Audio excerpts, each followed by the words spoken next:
오늘은 대우리문답 154문과 155문을 함께 고백하면서 거기 주보에 있는 것과 조금 다르게 은혜의 방도인 말씀이 아니라 은혜의 방도들에 관하여 함께 생각하겠습니다.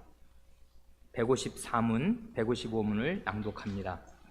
154문, 그리스도께서 중보 사역의 유익을 우리에게 주려고 쓰시는 외적인 방도들은 무엇입니까? 답. 그리스도께서 중보 사역의 유익을 자기 교회에게 주려고 쓰시는 외적이고 통상적인 방도들은 그분이 정하신 모든 규례인데 특히 말씀과 성례와 기도입니다.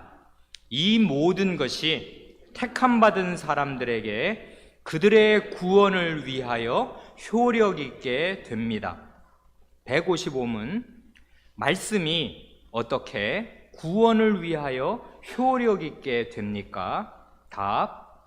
하나님의 성신께서 말씀의 낭독, 특별히 강서를 효력 있는 방도로 쓰셔서 죄인에게 빛을 비추어 죄를 깨닫게 하며 겸손하게 하고 그들을 자기 자신에게서 벗어나 그리스도에게로 이끌고 그들로 하여금 그리스도의 형상을 담게 하며 그분의 뜻에 복종하게 하고 그들에게 힘주어 시험과 부패를 대적하게 하고 그들을 은혜 가운데에 세워주며 그들의 마음을 거룩함과 위로로 세워서 믿음으로 구원에 이르게 합니다.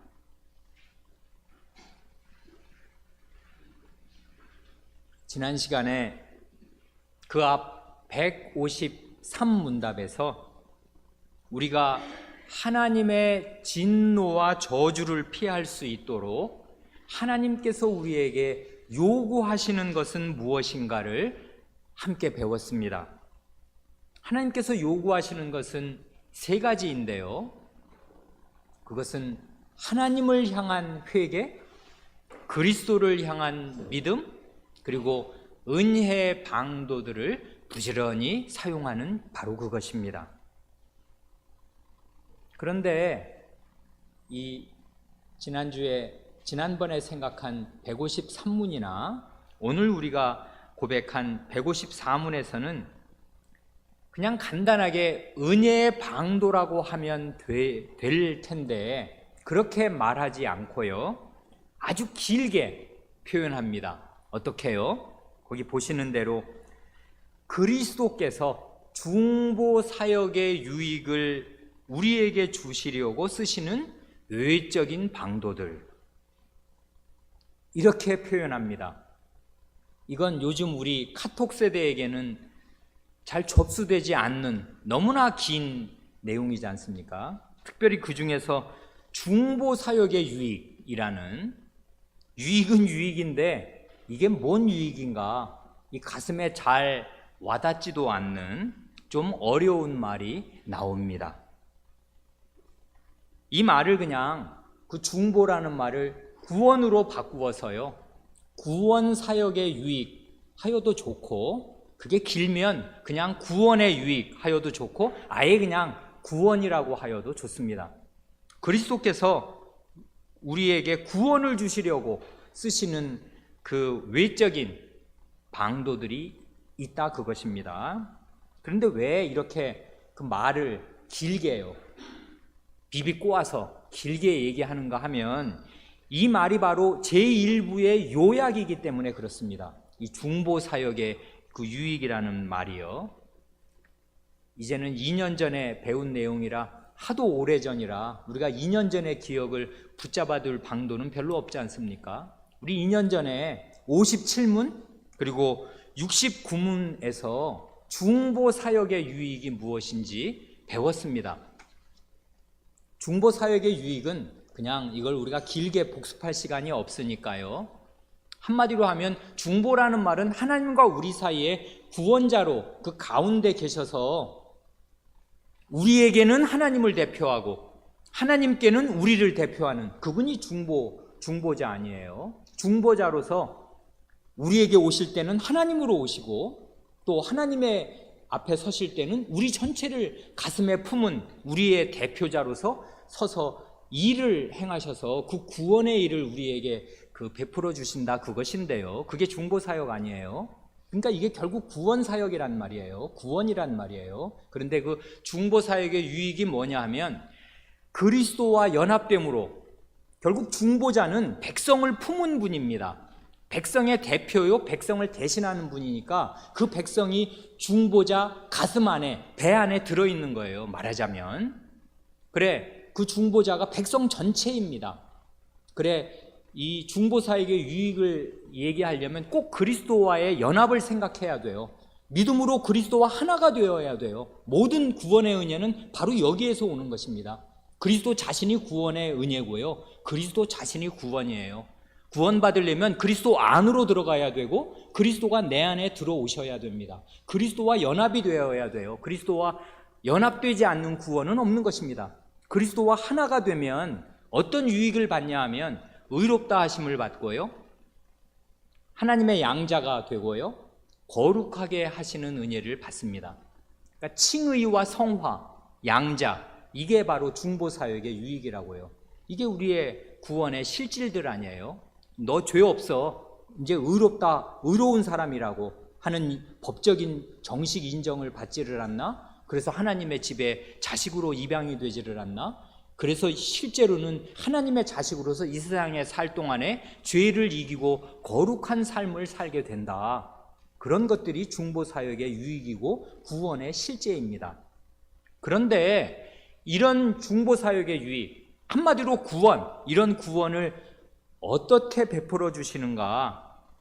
이제 그거를 우리 154문에서 이제 말할 뿐 아니라, 이게요, 이 대우리문답은 굉장히 치밀하게 구성되어 있는 아주 좋은, 말하자면 하나의 큰 체계인데요. 154문은 말하자면 표지판과 같고요.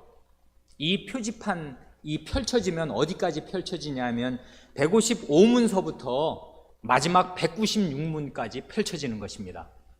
이제 앞으로 우리가 앞으로 아마 1년이 넘게 주야장창 살펴볼 내용이 바로 이 은혜의 방도들에 대한 내용입니다.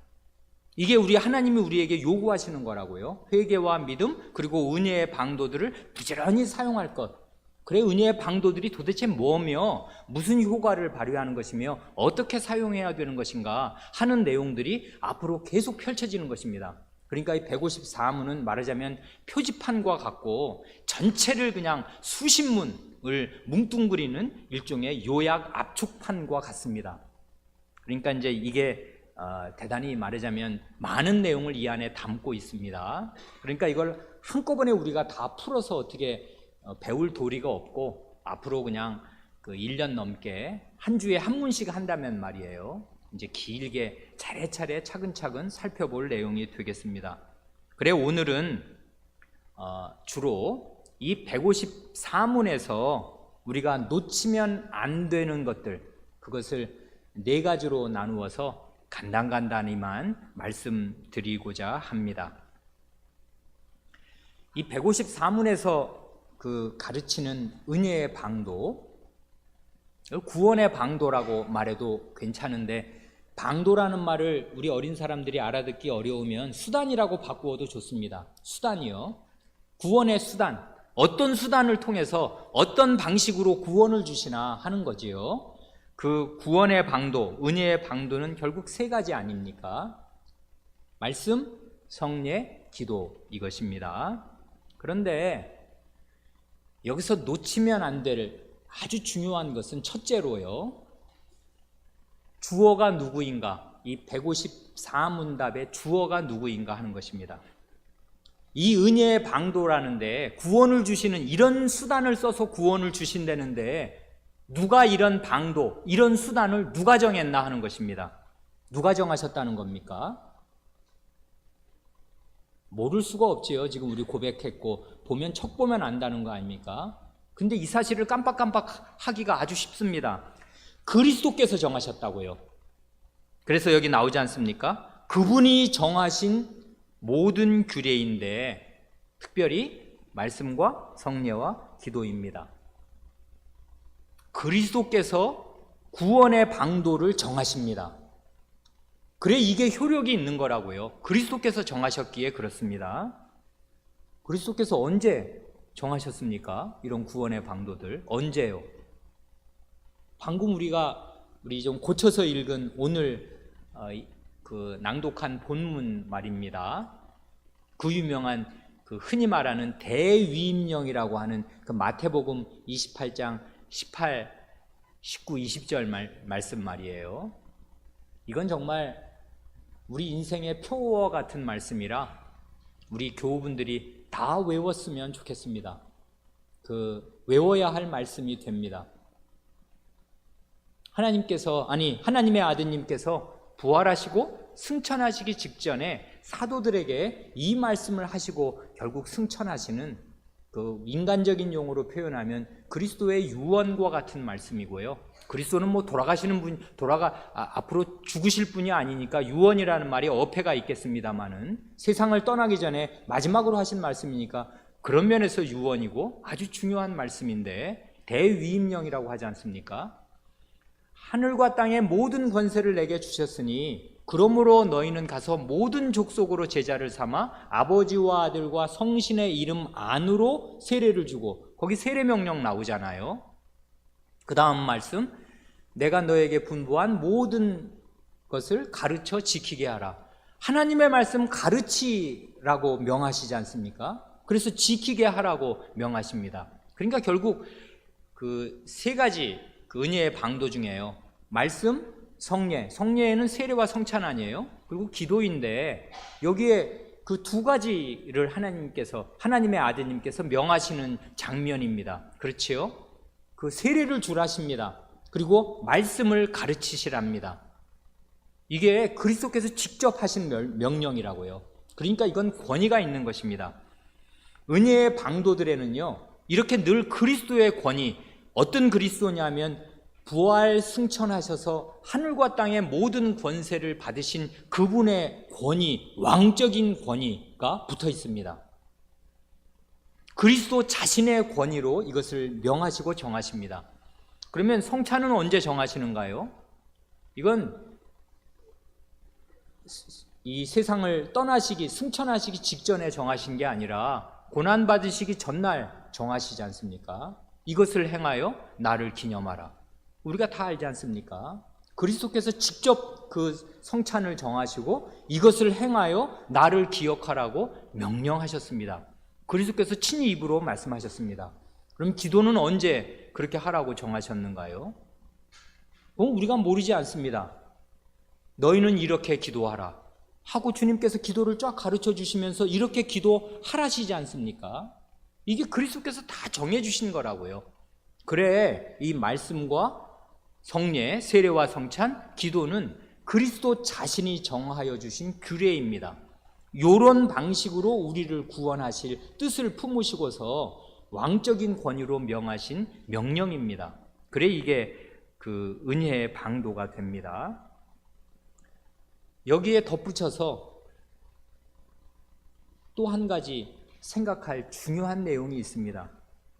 그건 뭐냐면 이렇게 은혜의 수단, 구원의 수단을 정해주신 분이 그리스도인데요. 그러면 말씀을 전하고 듣고 성례를 시행하고 받고 기도를 할 때마다 그걸 쓰시는 분이 누구라는 것입니까? 누가 그걸 쓰시는 것입니까? 그 답도 그리스도입니다. 그래 거기 그리스도께서 쓰시는 외적인 방도가 무언가를 묻지 않습니까? 이게 굉장히 중요한 말입니다. 그러니까요, 그 154문을 우리가 보면 그 질문에서 그리스도께서 써주셔야 돼요, 은혜의 방도는. 그리고 우리가 155문도 고백했는데요, 155문을 보면 누가 그걸 써주셔야 되냐면 그리스도의 신이신 성신께서 써주셔야 됩니다. 그래서 거기 그 답의 첫 문장이 그거지 않습니까? 하나님의 성신께서 말씀의 낭독, 특별히 강서를 효력 있는 방도로 쓰셔서, 언제나 중요한 건 주어라고요. 그리스도께서 이 은혜의 방도를 써주셔야 되고 성신께서 써주셔야 됩니다. 안 써주시면요, 그럼 어떻게 되는 것입니까? 꽝입니다. 꽝. 효과가 안 나는 것이에요. 하나님 말씀, 성례, 기도, 이 자체가, 이 수단 자체가 자동적으로 무슨 구원을 베풀고 능력을 발휘하는 게 아니다, 그것입니다. 이건 수단이라고요. 이 수단을 써주시는 분이 따로 계셔요. 그분은 살아계셔서 하늘에 계신다고요. 그분이 써주셔야 된다고요. 그런데 이건 다 아시는 대로 요 은혜의 수단들은 사람이 하는 거거든요. 말씀, 사람이 전하고 그걸 듣습니다. 성례, 목사가 시행하고 우리가 그걸 받습니다. 기도, 그건 기도는 당연히 우리가 하는 거예요. 이게 전부 말하자면 사람의 활동이라고요. 이 사람이 하는 이 은혜의 수단들을 쓰는 이런 모든 활동들이 어떻게 해야 효과가 나서 구원에 이르게 되냐 하면, 그리스도께서 정하신 게 틀림이 없는데 정하신 것이라도 그리스도께서 써주셔야 됩니다. 그러니까요, 왜 성경 말씀에 고린도전서에 이런 말씀이 있지 않습니까? 심는 이나 물주는 이는 아무것도 아니로되 오직 자라나게 하시는 하나님 뿐이니라 하시지 않습니까? 이건 지금 말씀을 두고 하시는 말씀이잖아요. 말씀을 심고 물을 줍니다. 열심히 말씀을 가르쳐요. 부모나 목사가 이중으로 그렇게 합니다. 그러나 그렇게 심고 물 주는 거, 그거 아무것도 아닙니다. 왜요? 자라나게 하시는 하나님의 은혜가 거기에 함께 하시지 않으면 그건 다 별무소용이라고요. 아무 소용도 없습니다. 그래, 아무리 열심히 20년을 자식을 가르쳐도 안 되는 아이는 안 됩니다. 같이 하나님의 말씀을 이 교회 안에서 늘 들어도 믿음이 안 생기거나 없는 사람은 없어요. 이상한 일 아닙니까? 하나님이 써주셔야 된다고요. 이걸 놓치면 안 됩니다. 그러니까요, 이 주어에 주목할 때 누가 정한 것인가, 누가 써주시는 것인가를 생각할 때 그리스도께서 써주셔야 하고 성신께서 써주셔야 한다는 사실은 자동주의를 배격하는 것입니다. 이걸 이렇게 하면 내가 하나님 말씀 잘 가르쳤으니까 우리 아이에게, 내 아이에게, 그리고 목사로서 내가 얼마나 성실하게 충실하게 하나님 말씀 가르쳤어. 근데 왜 이래? 그렇게 말할 수 없다는 것이에요. 자동적으로 효과 안 나옵니다. 그리스도께서 성신께서 써주셔야 된다고요. 이것은 로마교의 사효성을 배격하는 것입니다. 그 사효성이라는 말이 이게 참 어려운 한자어라 쓰기가 미안한 말이긴 한데요, 어떻게 달리 표현할 방법이 없어서 그 일사자에 효가 효자를 써서 사효성이라는 말이 있어요. 교회사에서 이게 주요하게 언급되는 말인데요, 로마교는요, 성사, 이 성례의 사효성을 믿습니다. 성례를 행하면 성례가 이 그리스도께서 정하신 거니까 그 자체로 효력을 발휘한다는 거예요. 그래서 그 사람들은요, 그 성례를 안 받고 죽으면 하나님 나라 못 가요. 그러니까 전쟁터에서 이 칼 맞았어요, 총 맞았어요, 피 철철 흘리고 이제 몇 분 안 남았어. 그럼 어떻게 해야 돼요? 큰일 났어요. 아직 성례를 이게 안 받아, 영세를 안 받았네. 그러면 어떻게든지 빨리 신부를 찾아가지고 죄를 고백하고 성례를 받아야 되고, 그렇게 긴급한 순간에는 신부가 없으면 옆에 있는 사람 신자라도 성례를 주어야 돼요. 왜요? 성례가 자동으로 은혜를 발휘하니까 이걸 안 받으면 안 되거든. 그러니까 그런 식으로 이 사람들은 사효성을 믿습니다. 그 일이, 성사가 효과를 발휘한다, 그것입니다. 우리 개신교는 하나님의 말씀을 따라서, 이런 신앙 고백을 따라서 로마교의 사효성을 배격합니다. 그건 미신이라고요. 성례가, 하나님의 말씀이 자동적으로 은혜를 주거나 구원의 능력 발휘하는 것 아닙니다. 하나님께서, 그리스도께서, 성신께서 써주셔야 된다고요.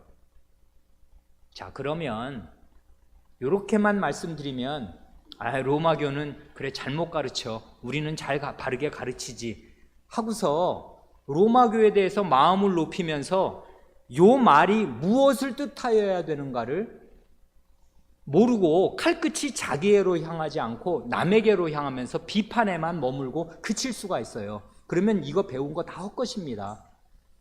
사효성을 배격한다는 거, 자동주의를 배격한다는 거, 은혜의 방도를 써주시는 분이 따로 있고 써주셔야만 효과를 발휘한다는 것은 우리에게 뭘 뜻하는 것입니까?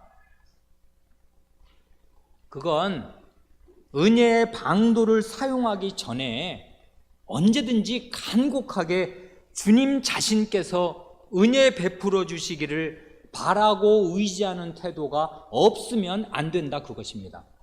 왜요? 이건 자동적으로 은혜를 발휘하는 게 아니에요.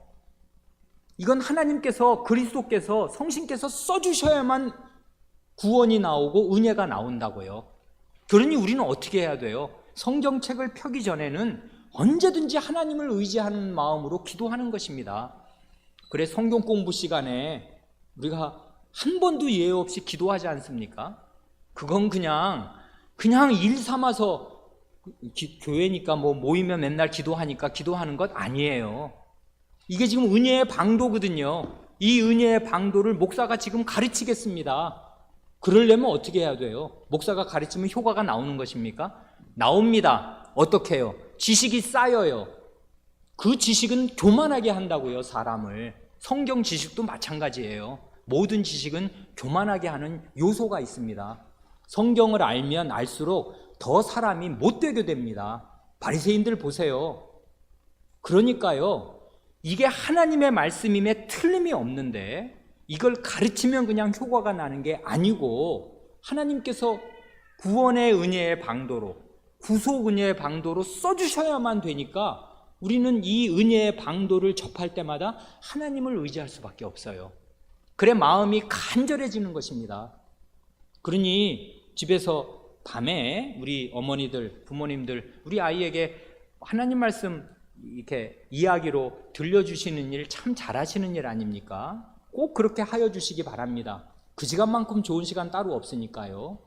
불이 꺼지고 아이들이 캄캄하면 무서워해서 엄마 가지마 같이 있어 하고서 그렇게 그 보챌 때 그 캄캄하면 아무것도 안 보이고 온몸이 귀 아니에요. 그럴 때 들려주는 하나님의 말씀이 그의 영혼 깊숙한 곳에 박히고, 그렇게 어려서부터 하나님 말씀 배운 아이들은 뿌리가 깊어요. 그런데요, 그러기 전에 그 어머니, 그 아버지의 마음이 하나님을 향해야 된다고요. 내가 전하는 이 작은 이 말들이 이 아이의 마음 깊은 곳에 박혀서 이 아이의 신앙 인격을 형성하여 주시도록 간곡히 기도하지 않으면 안 돼요. 왜요? 이걸 써주시는 분이 따로 있기 때문에 그런 것입니다. 이건 방도라고요. 수단이라고요. 수단을 쓰시는 분이 따로 계셔요. 주인이 계신단 말이에요. 그분을 의지해야 하는 것입니다. 그러니 예배 전에는 어떻게 해야 되는 것입니까? 이건 명백한 것입니다. 그래, 우리 예배당, 우리가 지금 대예배실 본당 안 있습니까? 본당 바로 문 열고 나가면 우리 교회에는 그 화장실 가기 전에 로비가 있는데요. 이 로비를 탁자도 있고 의자도 있고 커피 마실 수 있는 곳도 있고 다 있는데, 이것을 잘 쓰면 이게 아주 좋은 친교의 공간이 되겠습니다마는 이걸 잘못 쓰면 이건 재앙입니다. 제가 볼 때는 재앙으로도 종종 쓰이는 것 같습니다. 왜 그러냐면 예배는 은혜의 방도를 완전히 압도적으로 접하는 시간 아니에요. 그리고 하나님은 사실 안 보이십니다. 어디다 대고 하나님께 예배를 드리고 절한다는 것입니까? 그러니까 예배 전에 오면요, 적어도 10분 전이 되면 이건 온 마음이 그냥 하나님께로 향해야 돼요. 다른 사람 만나서 뭐 잘 지냈니 어쩌니 이렇게 얘기할 여가가 없는 것입니다. 마음이 하나님의 은혜를 간곡히 바라는 사람이라면 마음자리가 그렇게 흘러가야 마땅해요. 그러지 않고 설교를 듣지 않습니까? 그러면 배우는 게 있지요. 당연히 뭐 졸지 않았는데 들은 게 있으면 은혜를 받았다고 착각을 한다는 거 아닙니까? 그게 은혜가 되겠습니까? 안 돼요, 그게. 그렇게 해서 설교를 많이 들으면은 굉장히 자기가 잘 배웠다고 생각을 하거든요. 그러고 나면은 교만해집니다, 사람이. 그래서 그런 설교를 못 들은 다른 사람들, 다른 교회를 우습게 여기게 돼요. 사람이 더 못되게 됩니다, 하나님 앞에서. 은혜에서 떨어지는 길로 가게 돼요. 그러니 어떻게 하면 좋아요? 이 은혜의 방도를 대할 때는 이게 진짜 은혜가 되도록 하나님을 의지할 수밖에 없어요. 이 마음을 놓치면, 써주시는 분을 까맣게 잊어버리면 이건 은혜가 안 됩니다. 이게 굉장히 중요해요. 그래서 어떤 경우에 어떤 분들은 예배 전에 하나님 앞에 간곡하게 이 보이시지 않는 하나님을 내 앞에 모셔야 되는 거 아니에요. 예배란 그것이니까요. 그러려면 이게 시간이 필요하고 마음을 집중하는 게 필요하잖아요. 그러니 조용히 기도를 해야 되겠는데 밖에서 계속 아이들은 왔다 갔다 하면서 문을 열었다 닫았다 하지, 밖에서 로비에서 시끄러운 소리는 계속 들려오지 뒷자리에 앉는 분은 기도할 수가 없는 것입니다. 그러면 그의 예배 초장부터 대단히 어려워지는 것이 됩니다. 기도, 말씀 듣는 거, 이게 정말 은혜의 방도가 되나 대단히 어려워진다고요. 그래서 어느 교회가 정말 하나님의 은혜를 간곡하게 바라는 교회인가를 아는 방법은 예배 시간 10분 전을 보면 알아요. 그 사람들 지금 뭐하러 모인 건가? 마음이 지금 어디로 향하나? 하늘로, 보이지 않는 하나님의 은혜를 간곡히 바라는 거기로 온 마음이 하나가 되어 있어야 돼요. 그러지 않은 상태에서 배우는 성경 말씀, 듣는 강설 다 헛것입니다. 거꾸로 작용한다고요. 이건 역사에서 완전히 입증된 사실입니다. 바리새인과 서기관 보세요. 뭐가 그 사람들을 인류 최악의 죄인으로 만들었나? 가장 구제불능의 인간들로 만들었나? 하나님의 은혜의 방도들이 그들을 그렇게 만든 것입니다. 왜요? 바리새인들은 성경 박사입니다. 율법 학자들이요. 사두개인들은 성전 관리자들입니다. 대제사장 그룹들. 성전과 하나님의 말씀은 은혜의 방도 아니에요. 성전은 그 자체로 계시의 기관이라고요. 기도하는 자리이고, 그리고 하나님의 복이 선언되는 자리이고, 제사를 드리는 자리이고, 제사는 기도 아니에요. 그러니까 이런 은혜의 방도들로 말미암아서 이 사람들이 가장 구제불능의 사람들이 된다고요. 왜요? 은혜의 주인이신 하나님을 향하는 관점이 사라지면서 은혜의 방도들을 자기 것으로 치환해서 자기의 자랑거리로 삼는 것입니다. 나는 성경 잘한다는 거예요. 근데 내가 아는 이 지식에 비해서 너희들은 개와 같은 존재 아니야. 이렇게 대하는 것입니다. 이방인들, 사마리아인들은 그 이하로 대하고, 우리에게는 성전이 있잖아. 이렇게 되는 것입니다. 이거는 지금 은혜의 방도라는 말도 무슨 말인지 모르는 거예요. 은혜라는 말이 무슨 말이에요? 은혜는 받을 자격 없는 자에게 하나님께서 거저 호의로 주시는 어떤 것, 그게 은혜 아니에요. 근데 은혜를 권리로 둔갑시키는 것입니다. 죄인은 늘 그래요. 이게 죄인의 아주 무서운 일입니다. 죄인은 그 어떤 것도 가져다가 자기를 살찌우는 재료로 쓸 뿐입니다. 이게 죄인의 특성이에요. 하나님이라도 가져다가, 하나님께서 주신 은혜의 방도라도 가져다가 자기를 살찌우는 재료로만 씁니다. 그러면 죄된 자아가 더 공고화될 뿐이에요. 더 구원에서 멀어질 뿐입니다. 그러니까 원래는 이게 말 그대로 은혜의 방도고 구원의 방도인데, 이걸 잘못 사용하게 되면은 구원에서 점점 더 멀어지고, 그 사람은 하나님 말씀 가지고 죄를 범하니까 손댈 수가 없는 사람이 돼요. 바리새인은 정말 손댈 수 없는 사람이 되지 않습니까? 누가 얘기해도 안 듣잖아요. 왜냐하면 하나님 말씀으로 무장을 했는데 누가 그 사람을 변모시키겠어요? 그래서 이게 무서운 것입니다. 그래서 제일 중요한 건 주어예요. 누가 이걸 정했냐? 누가 이거 쓰시냐? 하나님이 쓰십니다. 그리스도께서 쓰십니다. 성신께서 쓰십니다. 그러니 나는 어떻게 해야 되냐? 하나님 의지해야지. 그리스도를 의지해야지. 성신께 기도해야지. 간곡하게. 그거 빼놓고 하나님 말씀 들으면 그게 내게 지식이 쌓여서 내가 그 훌륭한 그리스도인 되나? 어림도 없습니다. 더 악질적인 그리스도인이 됩니다. 더 나쁜 사람이 된다고요. 교만해서 어떻게 손댈 수 없는 사람이 됩니다. 그런 교회가 됩니다. 그런 아주 불행한 사례를 우리가 보지 않습니까? 아주 가까이에서.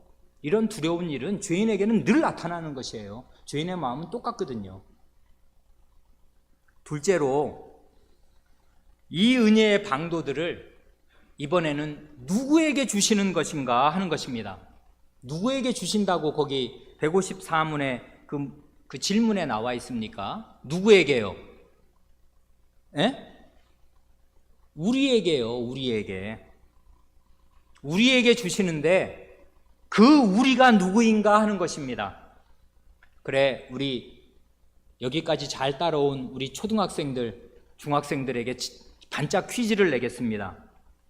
154문에 나오는 그 우리, 그리스도께서 중보 사역의 유익을 우리에게 주려고 쓰시는 외적인 방도들이 무엇입니까? 이렇게 물었을 때 이 질문에 나온 그 우리에 해당되는 말이요, 153문의 답에서 다른 말 두 가지로 표시됩니다. 그게 뭐예요? 똑같이 그렇게 물었으면 답은 어떻게 대답해야 되냐면, 그리스도께서 중보 사역의 유익을 우리에게 주려고 쓰시는 외적인 방도들은 뭐 이러이러한 것들입니다라고 말하면 될 텐데, 답에서는 우리라고 말하지 않고 딴 말 두 마디로 대답합니다. 그 두 마디가 뭐예요? 그건 두 번째 답이고요. 택함 받은 사람들, 그 앞에 나오는 게 뭐예요? 자기 교회입니다. 이건 심오한 대답 아니에요. 그러니까요, 질문에 나온 우리는 누구야 도대체? 자기 교회란 누구의 교회를 말하는 것입니까? 그리스도의 교회지 않습니까? 우리는 누구냐 하면 그리스도의 교회이고 택함 받은 사람들입니다. 이 세 가지가요, 한 줄로 쫙 연결돼요. 뭘 중심으로요? 그리스도의 교회를 중심으로 한 줄로 쫙 연결되는 것입니다. 우리란 누구냐 하면 이 외적인 방도들을 쓰시려는 그 우리가 누구냐 하면 교회 안에 속해 있는 사람입니다. 교회 밖에 있는 사람이 아니라고요. 교회 안에 속해 있는 우리입니다. 그리스도의 교회라고요. 그 사람들이 곧, 말하자면 교회 안에 들어와 있는 그 사람들이 곧 택함 받은 사람들입니다. 이걸 이런 말로 바꾸어서 표현할 수도 있습니다. 여기서 택함 받은 사람이라는 건 하나님의 그 영원전 선택을 말하는 거지 않습니까? 이건 시간계를 떠난 얘기지 않습니까? 하나님의 선택은 시간이 시작되기 전에 하나님의 마음속에서 영원 전에 있었던 것이거든요. 이 사람을 내가 내 자식으로 택한다, 이런 거거든요. 그러니까 선택, 택함 이런 얘기가 나오면 이건 시간과 관계없는 영원한 세계, 하나님의 세계에서 된 일이에요. 그런데요, 그러니까 이걸 이렇게 표현할 수 있는 거라고요. 하나님의 영원전의 선택은 이 역사 안에서, 역사란 곧 인간의 시간을 말하는 거니까요, 이 시간 속에서 교회 안으로 부르시는 것으로 나타나고 구현됩니다. 그래서 교회 안에 있는 우리에게 이런 방도를 쓰셔서 우리를 구원으로 인도하시고, 그럼으로써 우리가 영원전에 택함받은 사람이라는 게 확정되는 거라고요. 그러니까 중요한 게 교회예요. 그래서 여기 그냥 우리라고 얘기하지 않고 이 대우리문답을 쓴 우리의 선조들은 그리스도의 교회, 자기 교회를 우리의 실체로 제시하고요, 이 그리스도의 교회를 하나님의 영원전 택함을 받은 그 사람들로 묘사하는 것입니다. 에이, 어디 그래? 이렇게 생각하시겠습니까? 이거 이 땅에 있는 그리스도의 교회하고 하나님의 영원전의 선택을 아주 결부시켜서 아름답게 표현한 하이델베르크 요리문답의 고백이 있습니다. 하이델베르크 요리문답 54문이 뭐예요? 거룩한 교회에 대하여 당신은 무엇을 믿습니까? 이렇게 묻지 않습니까? 이건 지금 아시는 대로 사도신경 12조항 중에 거룩한 성신을 나는 믿사오며 거룩한 보편적 교회와 성도의 교제와 할 때 그 거룩한 보편적 교회라는 말이 우리의 신앙 고백 12조항 중에 중요한 한 조항이니까요. 그 거룩한 보편적 교회를 믿는다고 할 때 당신은 무엇을 믿는 것인가? 그렇게 묻지 않습니까? 그 답이 뭡니까? 우리 다 이건 외우면 좋은 고백이니까요. 외우시는 분은 함께 외우시고 혹시 못 외우시는 분은 뭘 보시고라도 같이 한번 고백하겠습니다. 다시요. 하이델베르크 요리문답 53은 거룩한 보편적 교회에 관하여 당신은 무엇을 믿습니까? 답. 나는 하나님의 아들이 세상의 처음부터 마지막 날까지 모든 인류 가운데서 영생을 위하여 선택하신 교회를 참된 믿음으로 하나가 되도록 그의 말씀과 성신으로 자신을 위하여 불러 모으시고 보호하고 보존하심을 믿습니다. 나도 지금 이 교회에 살아있는 지체이며 영원히 그러할 것을 믿습니다.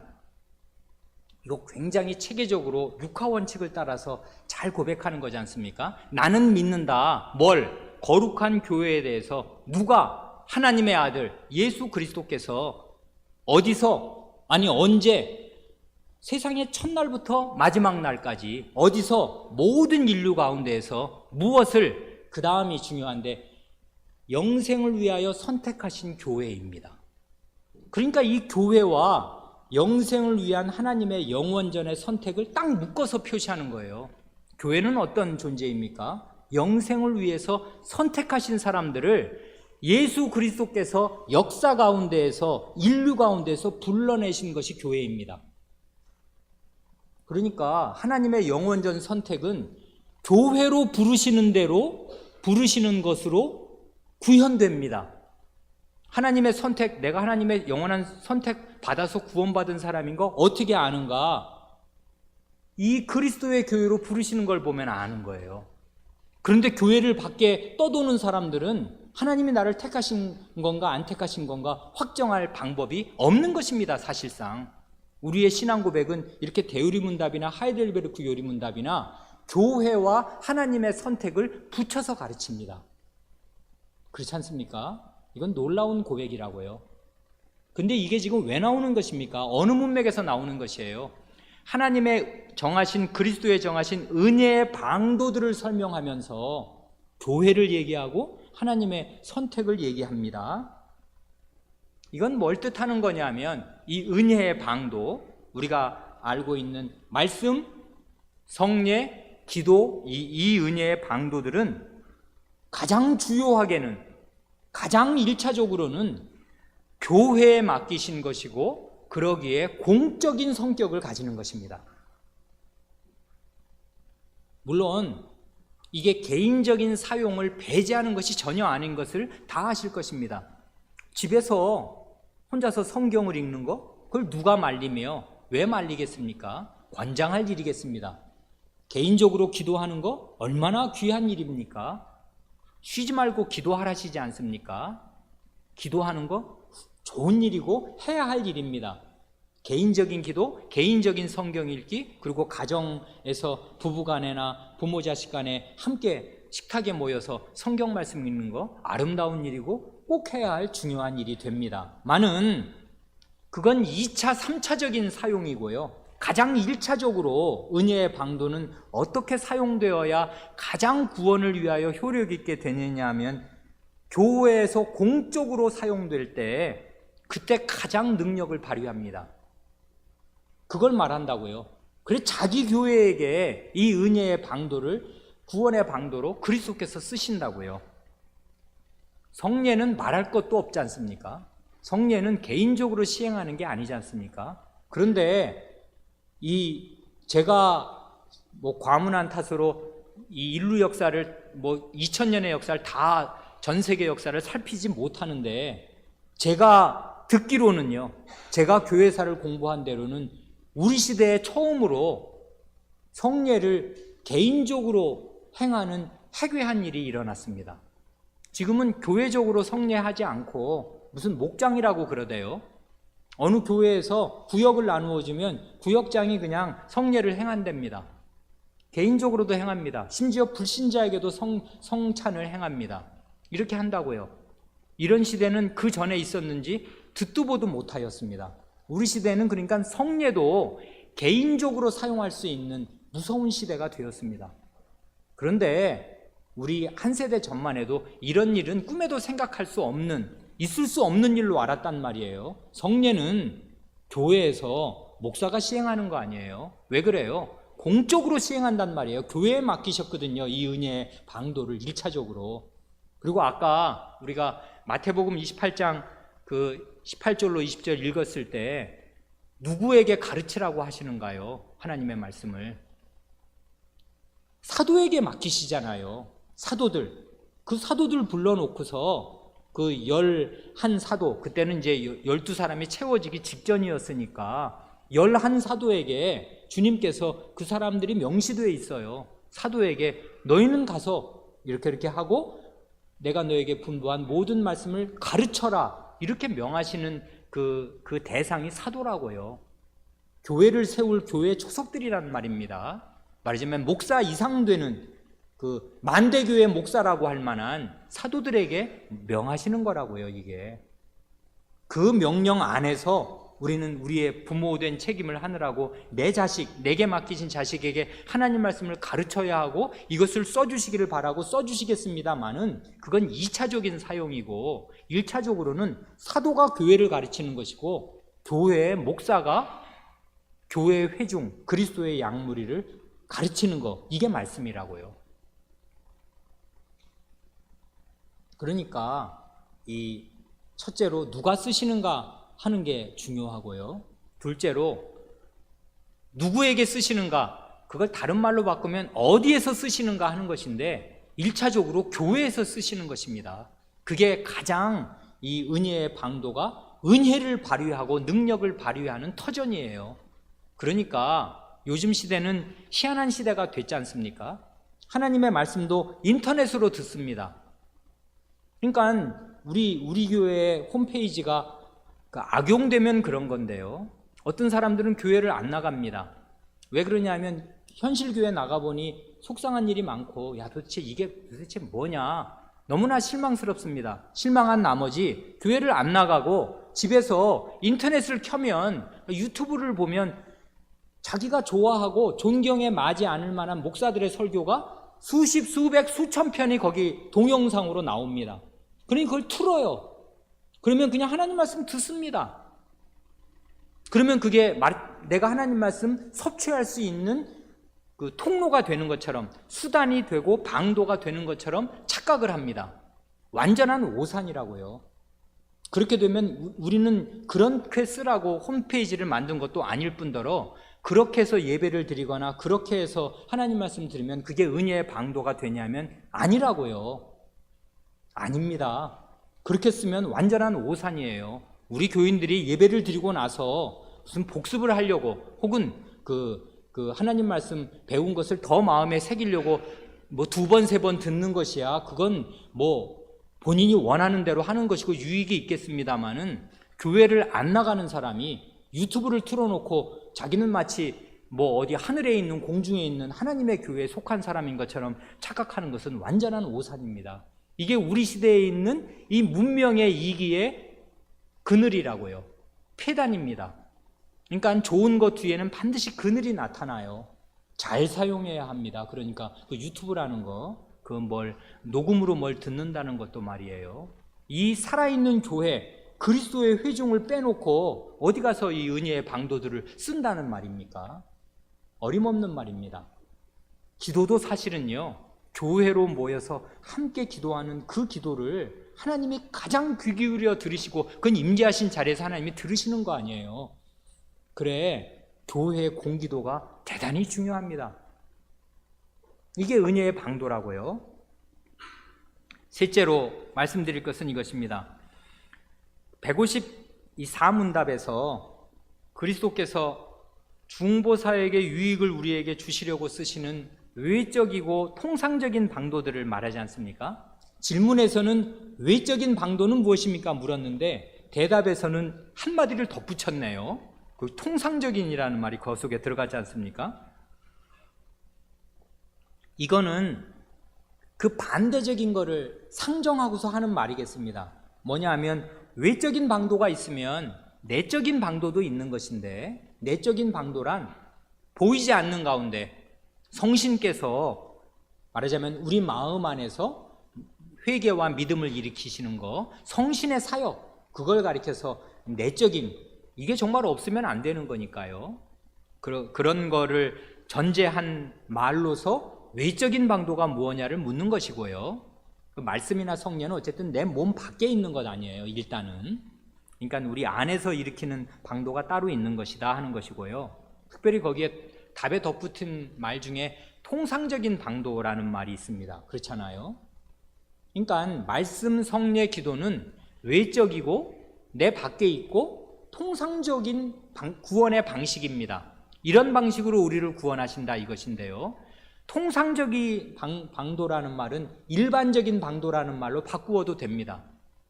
대개 그렇게 한다 그것이지요. 그런데 요거에 상대되는 말이 그럼 뭐겠어요? 통상적이지 않은, 이건 아주 이례적이고요, 아주 특수한 방도도 따로 있다 그것입니다. 그게 뭐겠습니까? 어떤 경우에 예를 들면 이런 것입니다. 예수께서 자신의 구원을 베푸시려고 할 때 말씀과 성례와 기도를 쓰신다 하는 것인데, 말씀을 못 알아듣는 뱃속에 있는 아이가 배 안에서 사산이 됐습니다. 아니, 태어났는데 열이 펄펄 나더니 100일도 되기 전에 이 아이가 세상을 떠났습니다. 신자의 아이인데 말이에요. 우리 가운데 그런 일이 없으리라는 법이 없지 않습니까? 우리는 사산도 경험하고, 그리고 또 그 유아의, 요즘에는 유아 사망률이 현저하게 낮아진 감사한 시대에 삽니다마는 옛날에는요 절반이 죽어나갔습니다. 그래서 왜 돌잔치를 크게 한 게 1년 사는 게 쉽지 않았다는 것 아닙니까? 100일도 하고 돌도 했는데 석 달 넘기는 거, 그리고 1년 넘기는 게 옛날에 어려웠습니다. 옛날에는 예방주사 같은 거 없었지 않습니까? 그러니까 병이 오면 스스로 이겨내야 되고 못 이기는 아이는 죽는 것입니다. 그러면 그 아이는요 말씀, 성례 그런 거 잘 못 받아요. 특별히 말씀을 들은 적이 있나? 그 들으면 이해를 하나, 그 어린 것이 태어난 지 뭐 몇 달 되지도 않았는데요. 그럼 그 아이는 구원 어떻게 받는 것입니까? 구원 못 받습니까? 이게 구원의 방도인데, 구원의 통로인데 이 통로가 막혀 있어요. 얘는 하나님 말씀 못 들었어요. 들어도 이해 못 해요. 그리고 또 정신지체아들이 있습니다. 전혀 머리가 따라갈 수가 없고, 이 논리, 이 성경도 이건 논리 아니에요. 이건 사람의 말이지 않습니까? 국어, 초등학교는 나오고 국어를 깨쳐야 이 성경 말씀이 의미가 있는 거지. 그것도 잘 모르는 그런 지식 수준으로는 IQ가 50이 안 되고, 그렇게 안 되면 목사가 뭐라고 말해도 못 알아들어요. 그러는 사람들도 우리 가운데 생길 수가 있습니다. 정신지체야 말이에요. 어떻게 하면 좋아요? 이런 사람들은 하나님이 그러면 이런 구원의 방도를 못 사용하시니까 이 사람들은 구원에서 배제되나? 아닙니다. 그런 사람들은 하나님께서 이례적인 방식으로, 특수한 방식으로 따로 구원하시겠습니다. 그래, 우리가 함께 고백하는 웨스트민스터 신앙고백서 10장이 효력 있는 부르심에 관한 것이거든요. 이 효력이라는 것은 구원을 위해서 효력을 발휘한다 그거지 않습니까? 효력 있는 부르심이란 뭐냐? 하나님께서 부르시는 부르심은 효력 있는 부르심이셔서 이 효력 있는 부르심을 받은 사람은 반드시 구원을 얻는데, 거기에 그 중에서 3절을 보면 이런 예외 조항을 아주 잘 다룹니다. 이게 목회적인 그 배려라고요. 예전에는 어렸을 때 죽은 아이들이 너무나 많았기 때문에 이에 대해서 교회가 하나님의 말씀을 따라 잘 설명을 해주지 않으면 그 부모들의 그 상실한 마음, 우리 아이 어떻게 되는가, 어떻게 될 건가 하는 그 걱정을 평생 해소할 길이 없게 돼요. 이렇게 말합니다. 웨스트민스터 10장 신앙고백서 10장 3절입니다. 택함을 받았으나 어려서 죽은 유아는 그리스도에 의하여 성신으로 거듭나고 구원을 받습니다. 그러면 우리는 의문이 떠오르잖아요. 어떻게? 이렇게 답합니다. 언제 어디서 어떻게 행하시는가는 성신께서 기뻐하시는 대로 하십니다. 우리는 몰라요. 여기에 딸린 증거성구가 요한복음 3장 8절입니다. 바람이 임으로 불매 내가 그 소리를 들어도 어디서 오며 어디로 가는지 알지 못하나니 성신으로 난 사람은 다 이러하니라. 이것입니다. 성신께서는 그 이름조차 푸뉴마, 바람이에요. 바람은 어디서 부는지 어디로 가는지 모릅니다. 성신은 이렇게 행하십니다. 본래가 주권적으로 행하신다고요. 그러니까 그런 아이들 어떤 방식으로 구원하시는지 모르지만 택함을 받았지만 어려서 죽은 유아는 이렇게 구원하십니다. 성신께서 자기 뜻대로. 또 하나의 그 예외 사항을 덧붙입니다. 또한 택함을 받았으나 말씀의 사역에 의하여 외적으로 부르심을 받을 수 없는 다른 모든 사람의 경우도 이와 마찬가지입니다. 합니다. 택함은 받았지만 말씀의 사역으로 외적으로 목사의 설교를 듣든지 다른 사람의 전도를 듣고 외적으로 부르심을 받을 수 없는 사람들이 있다고요. 그런 사람들이 있다고요. 아까 그 현저한 예가 정신지체자 같은 경우에는 그런 걸 잘 듣고 이해할 수가 없으니까요. 그런 사람들의 경우도 이와 마찬가지입니다. 그러니까 예외도 있다 이것입니다. 주의할 것은 예외는 예외이지 상예가 아니라 그것입니다.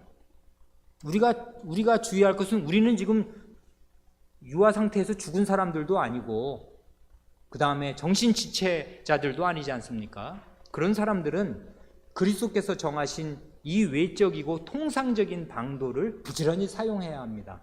거기에 우리의 구원이 달려 있습니다. 마지막 네 번째 말씀을 간단히 드리고 마칩니다. 은혜의 방도, 구원의 수단, 이건 결국 크게 대별하면 세 가지인데요. 말씀, 성례, 기도입니다. 그런데 여기에 기도가 들어가 있다는 사실이 이건 정말 생각하면 생각할수록 뜻깊고 오묘합니다. 사실 우리의 종교개혁 시대에 나온 신앙 고백서들, 요리문답들 중에서 우리의 이 웨스트민스터 대소요리문답에서만, 대요리문답과 소요리문답에서만 은혜의 방도에 기도를 넣었습니다. 다른 데는 기도가 들어가 있지 않아요. 왜요? 은혜의 방도란, 은혜란 다 아시는 대로 하나님께서 우리에게 내려주시는, 값없이 내려주시는 어떤 것, 그게 은혜지 않습니까? 그러니까 은혜의 방도는 하나님께로부터 우리에게로 오는 것이어야 돼요. 방향이. 그러니까 예를 들면 말씀은 하나님 말씀이니까 하나님이 우리에게 말씀하시는 거지 않습니까? 성례, 그거는 하나님께서 자기 아들 안에서 이루어 놓으신 일을 우리에게 끼치시려고 물로 세례를 주시든 성찬을 베풀어 놓으시든 하나님께로부터 우리에게 오는 것 아니에요. 근데 기도는 방향이 어떻게 돼요? 뒤집어진다고요. 기도는 누가 하는 거예요? 누가 누구한테? 우리가 하나님께 하는 게 기도 아니에요. 우리한테서 나오는 거라고요. 기도는 결국은. 근데 이게 어떻게 은혜의 방도가 되냐? 구원의 은혜를 받는 수단이 되냐고요. 우리가 하나님한테 무슨 말씀을 드리면 이게 구원받는 수단이 된단 말입니까? 이게 어떻게 은혜의 방도가 되지? 그래서 본질적으로는요, 그 은혜의 방도라는 말을 잘 생각하면 본질적으로는 하나님께로부터 우리에게 오는 것, 곧 말씀과 성례만이 본질적인 은혜의 방도입니다. 그런데 그걸 모르지 않는 우리의 선조들이 기도를 은혜의 방도에 넣어 놓았다는 것이 대단히 뜻깊다고요. 두 가지를 생각해야 합니다. 왜 기도를 여기다 넣어 놓았냐 하면요, 기도는요 하나님을 의지하는 행위이고 그리스도만을 간곡하게 의지하는 행위입니다. 그러니까 그리스도께서 은혜의 방도를 정하시고 그 방도를 쓰시는 분이 주님이시잖아요. 우리가 제일 처음에 생각한 게 그거지 않습니까? 주님이 정하셨어. 그리고 주님이 쓰셔야만 돼. 그러니 나는 어떻게 하면 좋아요? 기도할 수밖에 없는 거지요. 주님 앞에 나아가서 은혜를 베풀어 주십사고 간곡히 주님을 의지할 수밖에 없는 것입니다. 기도는 다른 게 아니라 죄인이 자기의 빈손을 하나님께 내미는 행위입니다. 그러니 기도를 거꾸로 오해하는 사람이 우리나라에는 제가 볼 때는 거의 8~9할일 거라고 생각해요. 기도하면은 공로심이 쌓여요. 자기는 기도 많이 했다. 40일 기도했다는 말을, 자랑하는 말을, 은연중에 하는 말을 들으면 저 사람은 완전히 기도를 거꾸로 지금 이해하고 있구나. 기도는 자기한테 아무런 희망이 없다는 거, 모든 희망은 하나님께 있다는 것을 고백하는 행위가 기도인데, 지가 그 기도를 했다고 그걸 자기의 공로로 삼으니 이건 완전히 기도를 거꾸로 쓰는 것 아니에요. 기도는요, 1년 360을 100날, 30년, 60년을 맨날 했더라도 공로가 될 수 없는 것이에요. 기도는 그 자체로 하나님을 의지한다. 나한테는 아무 소망이 없고 오직 하나님께만 모든 은혜와 그 능력과 소망이 있다. 그걸 표백하는 게 기도인데 뭘 그런 기도를 한 자기 자신을 의지하는 것입니까? 거지가 손 내밀고 나 이렇게 손 많이 내밀었잖아. 오늘 수입 좋았는데 이 바구니 가득 찼는데 내가 손 내밀어서 이렇게 된 거잖아. 그렇게 자랑하는 거랑 완전히 똑같은 행위 아니에요. 그런 거지는 그런 태도로 구걸을 하면 그걸 그 돈통에 넣어줄 사람도 없을 것입니다. 손 내미는 자기의 손을 공로 삼을 수가 있어요. 거지는 그냥 불쌍히 여겨주십시오, 한 푼 줍시오 하고 빈손을 내미는 수밖에 없는 거 아니에요. 불쌍하게 보여야 뭘 줄 거 아니에요, 한 푼이라도. 기도는 그것입니다. 거지가 하나님께 내미는 손이 기도라고요. 그러니 이건 자랑이 아니라고요. 전혀. 아무리 기도를 많이 해보십시오, 그게 공로가 되나? 전혀요. 기도하면 할수록 나는 무력한 죄인인 것을 고백할 뿐입니다. 그게 기도라고요. 그런데 기도가 왜 은혜의 방도가 되겠습니까? 기도하는 마음 자세가 없이 성경을 읽고, 기도하는 마음 자세가 없이 설교를 듣고, 기도하는 마음이 없이 성례를 참여하면 그게 은혜가 될 턱이 있나요? 없어요. 아까 말씀드린 바로 그대로입니다. 은혜의 방도는 말씀과 성례인데 이게 진짜 은혜가 되려면 그걸 써주시는 분이 은혜를 진짜 그 자리에서 베푸셔야 되는데 그게 자동적으로 되냐고요? 안 돼요. 어떻게 해야 돼요? 내가 바닥에 내려앉아서 주님의 은혜를 간곡히 구해야 됩니다. 그때 하나님의 말씀이, 그때 하나님 그리스도께서 정하신 성례가 우리에게 구원의 은혜를 줄 것입니다. 그러니 구원은요, 이렇게 표현하면 좀 어려운 말이 되겠지만 파생적인 의미에서, 부수적인 의미에서 은혜의 방도라고요. 본질적인 방도인 말씀과 성례가 제대로 은혜를 발휘하게 하려면 우리가 바닥으로 내려앉아서 빈손으로 하나님께 제발 은혜를 베풀어 주십사고 손을 내밀어야 된다, 그 말이에요. 그러니 은혜의 방도에 구원을 넣어놓은 거, 기도를 넣어놓은 거, 이거 오해하면 안 되고요. 이걸 넣어놓은 것이 너무나 좋은 언약을 제대로 이해한 사람의 결과다. 저는 그렇게 생각합니다. 언약이 뭡니까? 언약은 하나님과 우리와의 쌍방관계라고요. 이게 일방적이지 않다고요. 언약은 하나님께서 압도적으로 은혜를 베푸시는 것입니다만, 그러니까 은혜 언약입니다만, 은혜 언약을 받은 사람이 하나님께 할 게 있는 거예요. 아무것도 안 하고 가만히 있으면 은혜가 쏟아지냐면 아니라고요. 기도해야 합니다. 그걸 공로로 쌓는 기도가 아니라 나는 아무것도 아니니 하나님만 의지합니다 라는 그 표백을 해야 된다고요. 그 고백을 하나님께 늘 바쳐야 된다고요. 그럼으로써 하나님의 은혜가 정말 죄인에게 임합니다. 구원의 은혜가 임합니다. 그리고 기도는 그리스도의 이름으로 하는 거라고요. 그리스도의 이름으로 한다는 말은 그리스도가 한다는 말과 완전히 똑같은 말입니다. 그리스도의 이름, 그리스도의 그 실체를 갖다가 쓴다, 그거지 않습니까? 그러니까 우리가 예수님의 이름으로 기도합니다, 아멘 할 때 그 기도는 반드시 예수님 자신이 입으로 하는 그 말과 똑같은 말이 되어야 된다고요. 그게 예수님의 이름으로 기도합니다 하는 뜻이라고요. 예수님의 이름을 얹을 수 없는 그런 자기중심적인 기도, 그런 걸 들여놓고 그 기도대로 이루어졌다고 기도응답 받았네, 이건 완전한 오산이에요. 그리스도의 이름을 함부로 지 행복을 위해서 갖다 쓴 배신 행위입니다. 그건 사칭한 거라고요. 하나님의 성호를 사칭하고도 살기를 바라겠습니까? 그런 기도는 안 하는 게 나아요. 그러니까 기도 자체가 빈손을 내밀 뿐 아니라 그리스도의 이름으로 구하니까 그리스도께서 자기 이름을 여기에 기도해 주시고 이렇게 기도하라 하십니다. 그러니 그리스도의 이름을 내가 갖다가 쓰고 그리스도의 정신으로, 그리스도의 마음으로, 그리스도의 말씀으로 하나님께 뭘 아뢰입니다. 그러면 하나님께서 그대로 해주신다고요. 그래서 기도가 은혜의 방도가 됩니다. 그래, 이 두 가지가 아주 절묘하게 결합되어 있어요. 그 말씀과 성례, 그리고 우리 편에서 하는 이 빈손으로 이 은혜를 간곡하게 의지하는 우리의 기도가 이렇게 연합되어 있어서 이런 방식으로 구원의 은혜가 우리에게 내려옵니다. 그러니 하나님께서는 그 은혜 언약으로 구원의 은혜를 베푸실 때 죄인의 반응을 주요하게 보시는 거예요. 이 기도로 기도하는가, 나를 그렇게 전적으로 의지하는가를 눈여겨보시고서 은혜를 정말 베푸시는 것입니다.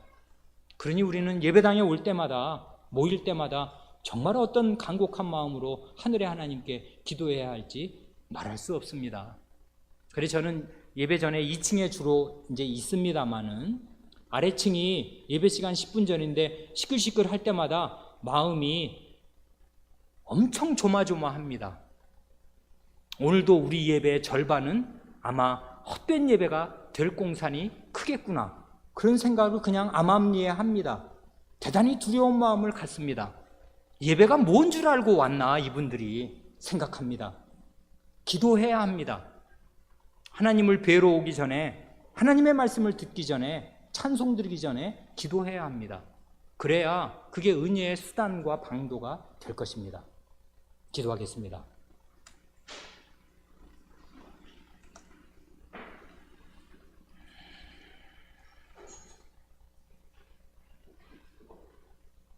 하나님 아버지, 그리스도께서 구원의 은혜를 저희에게 베풀어 주시기 위하여 친히 외적인 통상적인 방도를 정하시되 그리스도의 말씀을 주시고 그리스도의 세례와 그리스도의 성찬을 제정하여 주셔서 세례를 베풀어 죄를 씻게 하시며 성찬을 받아 그리스도와 한 몸을 이루게 하시고 한 몸을 이룬 사람이 하나님의 말씀 그리스도의 복음을 양식으로 삼아 매일매일 자라게 하시는 줄을 믿사오며 그렇게 할 때 저희는 죄인이므로 오직 하나님과 그리스도만을 전심으로 의지하고 기도하는 가운데 그 은혜의 방도들을 사용함으로써 저희가 틀림없이 구원을 받은 사람이 되게 하시오며 저희의 구원을 확정하여 주시는 줄로 믿사옵니다. 이로써 교회 안에서 은혜의 방도들이 정당하게 시행되고 베풀어질 때 이 교회에 속한 저희는 그야말로 구원의 은혜를 받사오며 그러한 현실 속에서 저희가 영원전에 하나님의 택함을 받은 그런 사람들인 사실을 심오한 신비 가운데 확신하게 되는 줄로 믿사옵니다. 이런 교회 안에 저희를 두셨사오니 저희가 어떠한 사람이 되어야 할 줄을 깊이 생각하게 하시옵소서. 하나님의 은혜의 방도들을 부지런히 사용하되 기도하면서 사용할 수 있게 하여 주시옵소서. 앞으로 계속하여 저희에게 은혜의 방도가 무엇인지, 이것을 어떻게 사용해야 하는지 바르게 풍부하게 생생하게 더욱 가르쳐 주시옵소서. 우리 구주 예수님의 이름으로 기도하옵니다. 아멘.